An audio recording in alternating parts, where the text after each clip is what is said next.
Hello viewers, I am Kalpana.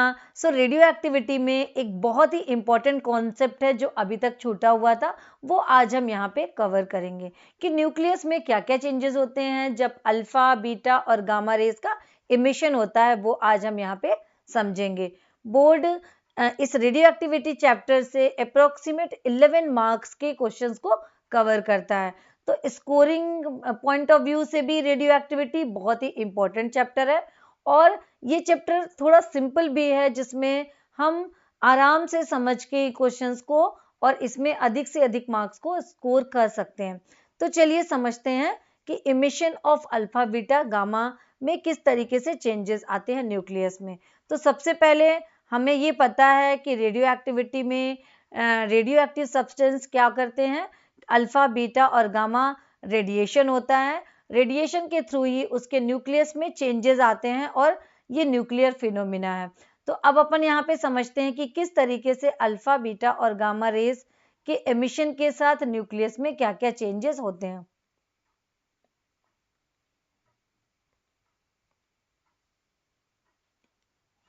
Changes with in the nucleus in alpha, beta and gamma emission. तो चलिए सबसे पहले हम लेते हैं अल्फा एमिशन।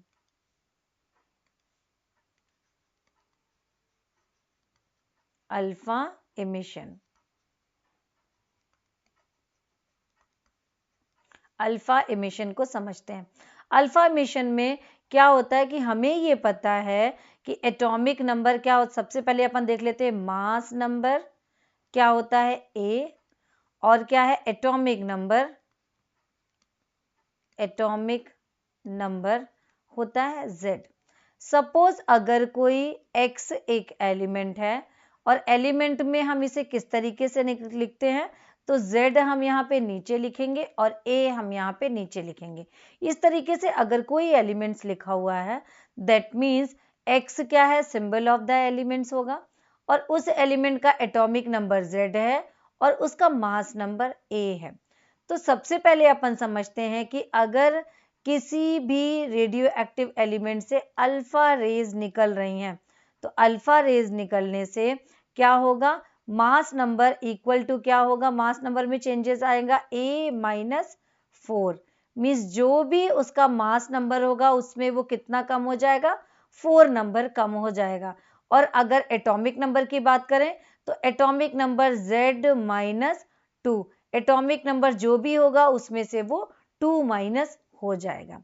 तो अब यहाँ पे समझ लेते हैं, फॉर एग्जाम्पल अगर X एक एलिमेंट है जिसका एटॉमिक नंबर Z है और इसका मास नंबर A है। अब इसमें से क्या हुआ, अल्फा रे जो है वो इमिट हुई। अल्फा रे इमिट होने के बाद क्या होगा, इसमें इसको अब मान लीजिए कि चेंज होकर के ये क्या बना, अपन इसको बोलते हैं पेरेंट न्यूक्लियस। पेरेंट न्यूक्लियस, और ये क्या हुआ, डॉटर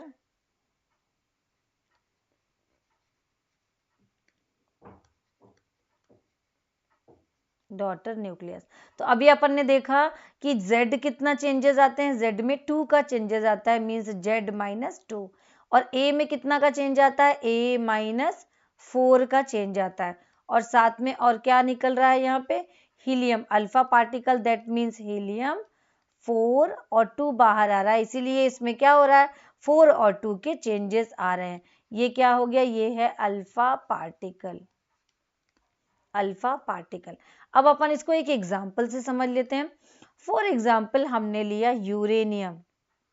यूरेनियम जिसका एटॉमिक नंबर है 92 और इसका मास नंबर है 238। 238। अब इसमें देखना है कि 92 क्या है, इसका एटॉमिक नंबर है, मीन्स इसमें क्या होता है, 92 क्या है, प्रोटॉन है, एंड 146 क्या बचा यहाँ पे, 146 इसमें न्यूट्रॉन है। 238 में से जब हम 92 को माइनस करेंगे तो क्या आ जाएगा, 146 न्यूट्रॉन है। अब सपोज इसमें अल्फा एमिशन हो रहा है, अल्फा रेडिएशन हो रहा है, तो अल्फा रेडिएशन के बाद ये क्या बनाएगा, थोरियम TH। इसका एटॉमिक नंबर होता है 234 और इसका इसका मास नंबर होता है 234 और इसका एटॉमिक नंबर होता है 90। और क्या निकला इसमें साथ में, एक हीलियम के बराबर, मीन्स अल्फा की वैल्यू कितनी होती है, एक हीलियम एलिमेंट के बराबर।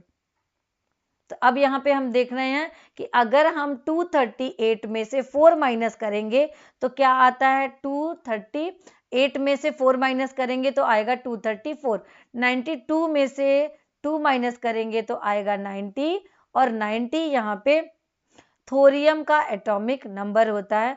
तो अगला हमारा क्या बन गया, थोरियम ये बन गया। यूरेनियम से क्या चेंज हो गया, थोरियम में ये चेंज हो गया। अब इसमें 90 प्रोटॉन है और अब इसमें न्यूट्रॉन कितने होंगे, 144 न्यूट्रॉन होंगे।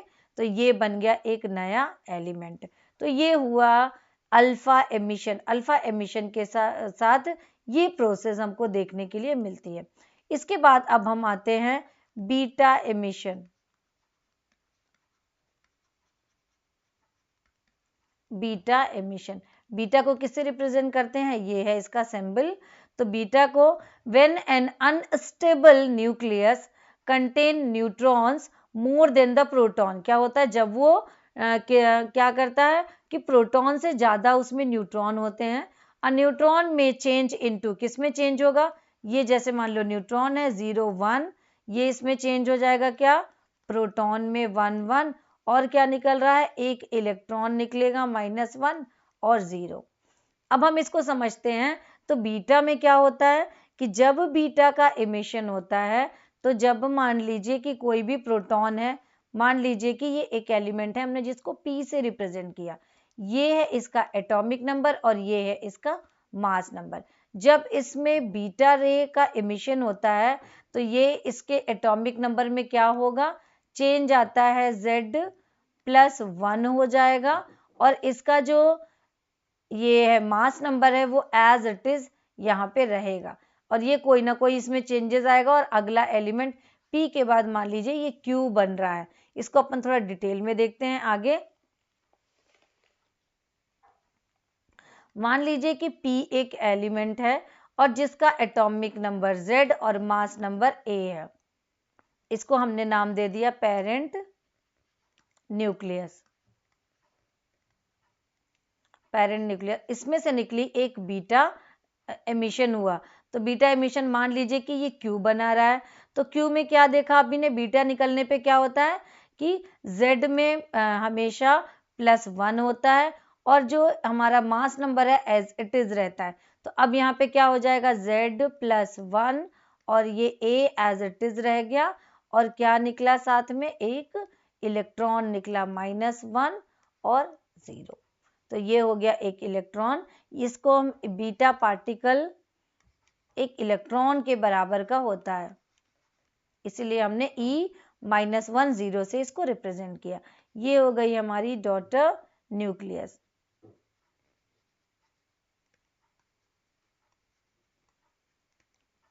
अब चलिए इसको एक एग्जांपल से समझ लेते हैं। मान लीजिए कि यहाँ पे हमने ले लिया कार्बन, इसका एटॉमिक नंबर है 6 और इसका मास नंबर है 14, क्योंकि ये रेडियो एक्टिव होता है। कार्बन के 3 आइसोटोप्स होते हैं, कार्बन 12, 13 एंड 14। तो जो कार्बन 14 है वो क्या होता है, वो रेडियो एक्टिव नेचर का होता है। तो अगर मान लीजिए कि इसमें बीटा रेज निकलती है, तो बीटा रेज निकलने के बाद अब अपन को देखना है अगले वाले का एटॉमिक नंबर क्या हो जाएगा, 7, क्योंकि 1+ होता है, और इसका मास नंबर क्या रह जाएगा, 4। अब हमें ये मालूम है कि 7 एटॉमिक नंबर किसका होता है, 7 एटॉमिक नंबर होता है नाइट्रोजन का। तो ये किसके जैसा बन गया, नाइट्रोजन के जैसा बन गया, और इसमें क्या निकला, एक इलेक्ट्रॉन के बराबर बीटा एमिशन हुआ, -1 0। तो ये बन गया हमारा नाइट्रोजन, और ये निकला। अब इसके बाद अगली बारी आती है गामा रेज की।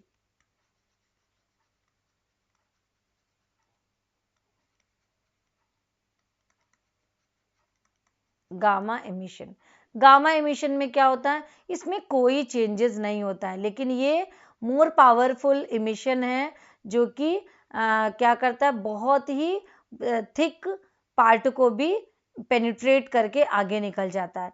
तो ये हो गया X, इसका हो गया ये Z और A, Z और A, ये क्या बनाएगा, एज इट इज सेम रहेगा, ना तो इसके एटॉमिक नंबर में चेंज होता है और ना ही इसके मास नंबर में, बस इसमें गामा रेडिएशन होता है। तो ये हो गया पेरेंट और ये हो गया डॉटर, ये हो गया पेरेंट और ये हो गया डॉटर। तो इसे हम क्या बोलते हैं, गामा रेडिएशन।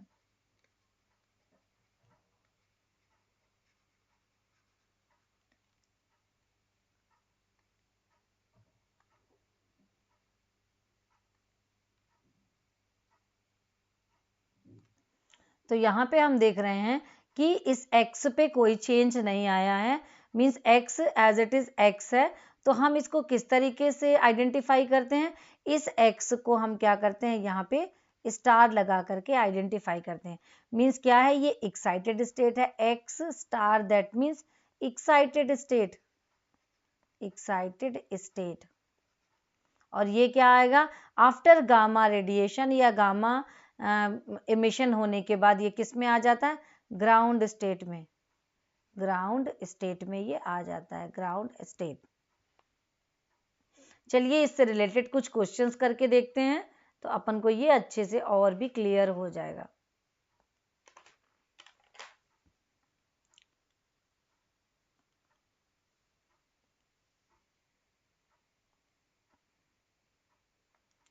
सपोज क्वेश्चन है हमारे पास कि एक ये रिएक्शन दी हुई है, सपोज अगर हमारे पास दिया हुआ है x, ये z है और ये a है, means z atomic number, a mass number. अब यहाँ पे हमें बताना है कि इसमें बीटा निकल रही है, ये बन रहा है x1, देन निकल रहा है हमारे पास y मीन्स गामा, गामा अब हमारे पास ये बन रहा है x2, इसके बाद फिर से निकल रहा है अल्फा, इसके बाद ये बन रहा है x3, इसके बाद फिर से निकल रहा है बीटा और ये बन रहा है x4। हमें इस इक्वेशन को कंप्लीट करना है, तो चलिए अब इसको समझते हैं। सबसे पहले हम देख रहे हैं फर्स्ट स्टेप, x है हमारा ये z और a, तो बीटा निकलने पे क्या होता है, z है हमारा वो क्या होगा, +1 होगा, मीन्स 1 इंक्रीज कर जाता है और a हमारा एज इट इज रह जाएगा। तो मीन्स x1 हमारा क्या बन रहा है, x1 हमारा बन रहा है z+1 और a हमारा एज इट इज रह रहा है। उसके बाद हमें देखना है गामा रेज। गामा अभी हमने समझा कि गामा रेज का जब इमिशन होता है तो इसमें कोई चेंजेस नहीं होता, मीन्स एटॉमिक नंबर और मास नंबर में कोई चेंज नहीं होता, सिर्फ ये एक्साइटेड स्टेट से किसमें, ग्राउंड स्टेट में बदल जाता है। तो x2 हमारा क्या रह जाएगा, as it is, means z+1 और a यहाँ पे उसी तरीके से हो जाएगा। अब यहाँ पे आगे देखते हैं अपन क्या है, अब निकल रहा है हमारे पास alpha ray. Alpha ray means 4- and 2-। तो अब हमको ये देखना है कि एक में होगा 4-, तो अब हमारे पास x3 है, अगर क्या बनेगा हमारे पास x3, सो a-4 होगा हमारा और ये क्या होगा, a-2 होगा। तो a-2 ये +1 है, तो अब हमको इसमें हम क्या लिख सकते हैं, x-1, 2 माइनस होने के बाद क्या हो जाएगा, ये x-1 हो जाएगा।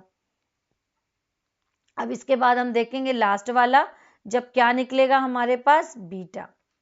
बीटा निकलने के बाद इसमें x-1 और a-4, तो बीटा निकालने पे हमारा क्या होता है, जो a है हमारा एज इट इज रह जाएगा, तो a as it is, that's mean a-4 हमारा एज इट इज रह जाएगा। और बीटा निकलने के बाद हमारा जो नीचे जो मास नंबर है वो क्या निकलेगा, इसमें a-4 एज इट इज रह जाएगा। और ये क्या होता है, x-1, दैट मीन्स इसमें से एक और माइनस होगा, जब ये एक और माइनस होगा तो z-1, दैट मीन्स क्या बचेगा हमारे पास, केवल और केवल z। तो ये हमारी इक्वेशन इस तरीके से हमको कंप्लीट करनी है। अब एक और इक्वेशन से समझते हैं कि अल्फा बीटा गामा को अगर कंप्लीट करने के लिए आया तो हम किस तरीके से करेंगे। सपोज ये x दिया हुआ है, इसमें है अब हमारे पास अल्फा, इसके बाद है ये x1 बना, इसके बाद है अब हमारे पास ये गामा निकल रहा है, ये बना हमारा x2, इसके बाद है हमारा बीटा, बीटा के बाद बना x3, इसके बाद ये निकलेगा अल्फ़ा और ये निकलेगा x4, तो ये हो जाएगा 206 और ये हो जाएगा 82, 206 और 82। अब यहाँ पे हम समझते हैं कि इस इक्वेशन को हमको किस तरीके से कंप्लीट करना है। तो इस तरीके के क्वेश्चन में हमको, अभी हमने इधर से इधर किया, लेकिन यहाँ पे हमको गिवन है 82 206। तो चलिए अब हम यहाँ पे पहले चाहे तो हम रफ वर्क कर लेते हैं या इसी पे डायरेक्ट करते हैं। 82 206 है अगर, तो किस तरीके से हम इस पे आगे बढ़ेंगे। तो इसमें अपन देखेंगे, अगर x4 है हमारे पास, तो x4 कितना दिया हुआ है 82 एंड 206 दिया हुआ है, और इसमें क्या निकल रहा है, ये अल्फा निकलने के बाद ऐसा हो रहा है। तो अल्फा निकलने पे हमें ये पता है कि -4 और -2 होता है।